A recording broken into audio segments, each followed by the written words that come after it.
శ్రీరస్తు శుభమస్తు అవిఘ్నమస్తు. ఓం నమ శివాయ.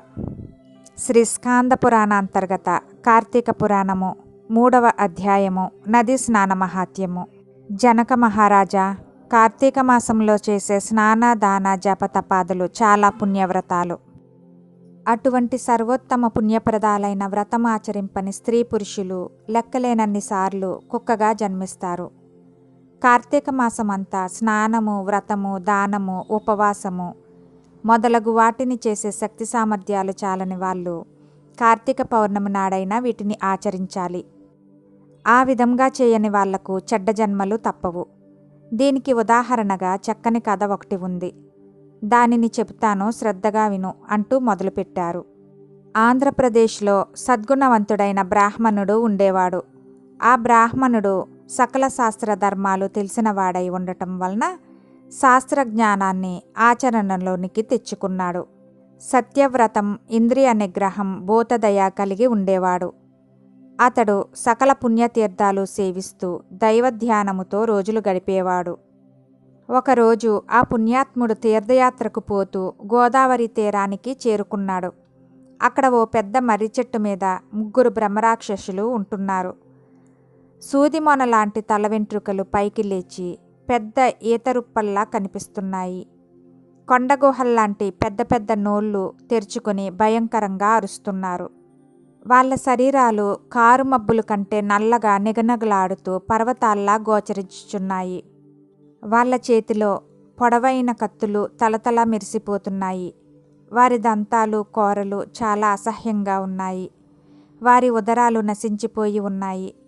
ప్రాణభయ రక్షణార్థము సకల ప్రాణులు ఆ మర్రి చెట్టుకు 6 క్రోసుల దూరం దాటి వెళ్ళిపోయేవారు.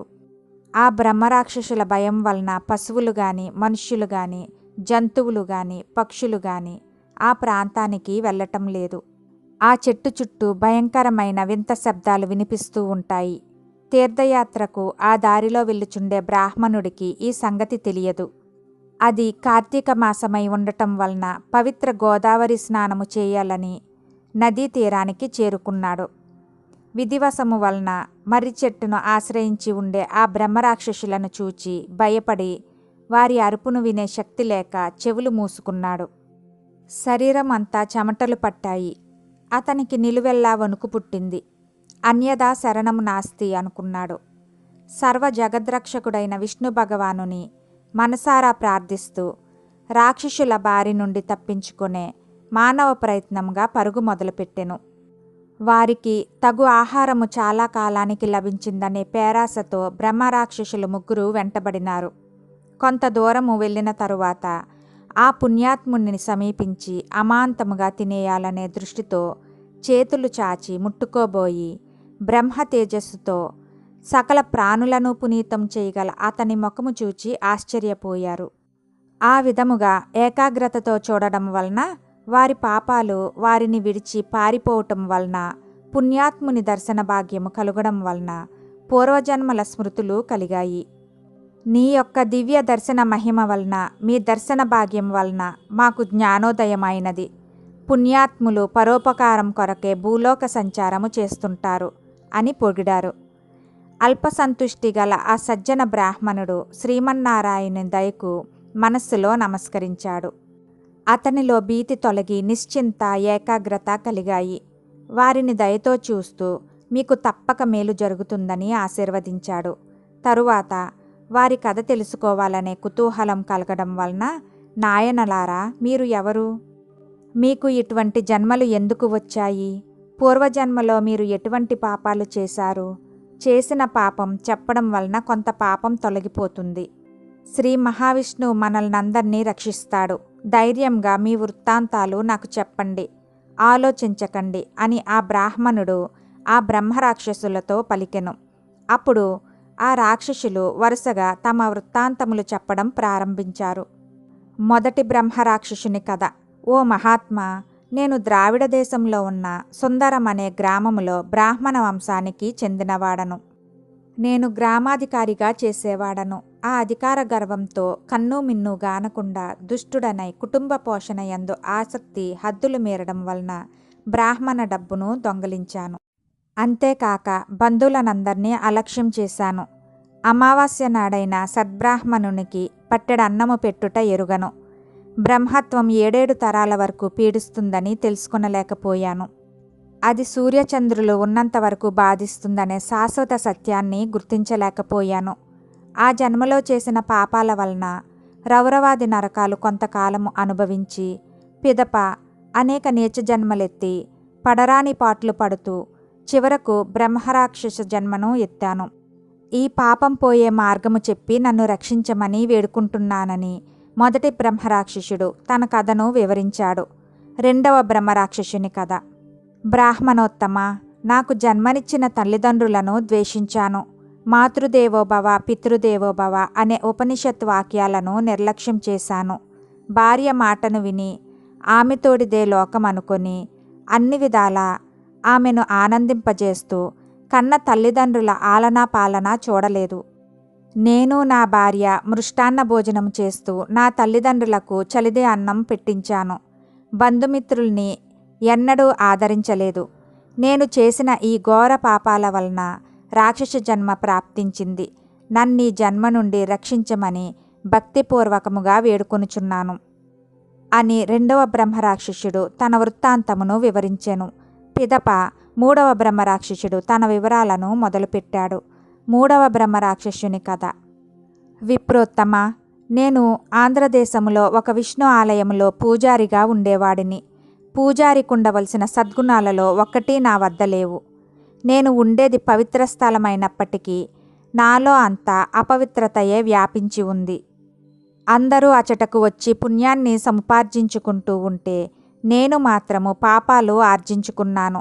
నాలో దైవభక్తి దయాదాక్షిణ్యాలు లేవు. అవి ఎట్లుండునో కూడా నాకు తెలియవు.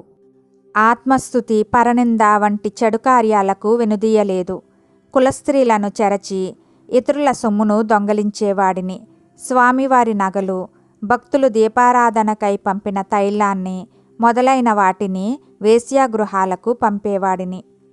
స్వామికి చేయవలసిన నిత్య పూజలు మాని భవళ్ళు వేశ్యాలోలత్వంలో మునిగి తేలుతూ ఉండేవాణ్ణి. వేశ్యాగృహాలే నాకు మందిరాలు. శరీర సౌందర్యం అశాశ్వతమని, బ్రహ్మ పదార్థం ఒక్కటే శాశ్వతమని గుర్తించలేకపోయాను. ఉన్న సంపదను అంతా వేశ్యలు చేజిక్కించుకొని నాలో ఓపిక లేదు, ధనమూడగానే బయటకు నెట్టివేశారు. చివరకు దిక్కులేని మరణం పొంది నరకంలో నానా బాధలకు గురి అయినాను. పిదప అనేక నీచ జన్మలెత్తి చివరకు ఈ జన్మను పొందాను. మీ దర్శన భాగ్యం వలన నాకు జ్ఞానోదయమైంది. నేనింతవరకు చేసిన పాపములకు పశ్చాత్తాపం పడుతున్నాను. పశ్చాత్తాపం వలన కొంత పాపం పోతుందని పెద్దలంటారు. నన్ను మీరు నయం చేయగలరనే పూర్తి నమ్మకము కలిగింది. నన్ను కాపాడే బాధ్యత మీ మీద ఉంచుతున్నాను. దయతో నన్ను రక్షించండి అని మూడవ బ్రహ్మరాక్షసుడు తన వృత్తాంతమును చెప్పి వేడుకున్నాడు. ముగ్గురి వృత్తాంతములను విన్న బ్రాహ్మణుడు ఎంతో జాలిపడ్డాడు. వారిని బాగుచేయటము తన ధర్మముగా తలంచి వారితో మీరు చేసినవి అన్నీ మహాపాపాలని అనటంలో తప్పులేదు. అందుచేతనే చాలా బాధలు పడ్డారు. ఇప్పటికైనా నిజాన్ని గుర్తించి పశ్చాత్తాపపడుతున్నందుకు నేనెంతో ఆనందించుచున్నాను. ఇక మీకు ఏ భయమూ లేదు. మీకు ఈ చెడు జన్మల నుండి విముక్తి కలిగిస్తాను. ఆ ఆదిశేషుడు మనకు తోడుగా నీడగా ఉంటాడు అని చెప్పి వాళ్లను తీసుకుని కావేరీ నదీ తీరానికి చేరుకున్నాడు. అది కార్తీక మాసము కావడం వలన ఉపవాసం చేసి నదిలో స్నానజపాలు గావించి వ్రతం పూర్తి చేసి ఆ వ్రతం యొక్క ఫలితాన్ని ఆ ముగ్గురు బ్రహ్మరాక్షసులకు దారబోశాడు. ఆ వ్రతఫలము వలన బ్రహ్మరాక్షసులు విముక్తి పొందారు. అందువలన కార్తీక మాసంలో స్నానం చేసి వ్రతాలాచరించే వారికి సకల పాపాలు తొలగిపోయి 10,000 వాజపేయాలు చేసిన పుణ్యఫలం కలుగుతుంది. ఈ ప్రయత్నమును చేయటానికి నిర్లక్ష్యం చూపిన వాళ్ళు అనేక నీచ జన్మలకు గురి అయి చివరకు నీచాతి నీచమైన పంది జన్మనెత్తి తరువాత బ్రహ్మరాక్షసులవుతారు.